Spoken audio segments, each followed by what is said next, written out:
Lord's వేదికగా జరిగిన test లో టీమిండియా చివరి వరకు పోరాడి ఓడింది. ఉత్కంఠభరితంగా సాగిన ఈ మ్యాచ్ లో రెండో ఇన్నింగ్స్ లో 170 పరుగులకు ఆలౌట్ అయింది. దీంతో ఇంగ్లాండ్ 22 పరుగుల తేడాతో విజయం సాధించింది. అయితే రవీంద్ర జడేజా చివరి వరకు క్రీజ్ లో ఉండి 61 పరుగులు చేసి నాట్అవుట్ గా నిలిచాడు. కానీ అతడికి సహకారం అందించే ప్లేయర్ లేకపోవడంతో అతడి పోరాటం కూడా వృధా అయిపోయింది.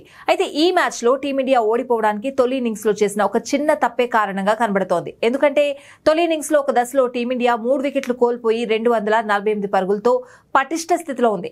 అయితే అదే సమయంలో కేఎల్ రాహుల్ సెంచరీకి చేరువగా ఉన్నాడు. దీంతో లంచ్ కు ముందే రాహుల్ సెంచరీ పూర్తి చేయించాలనే తొందరలో రిషబ్ పంత్ తీసుకున్న ఒక నిర్ణయం టీమిండియా ఓటమిని శాసించింది.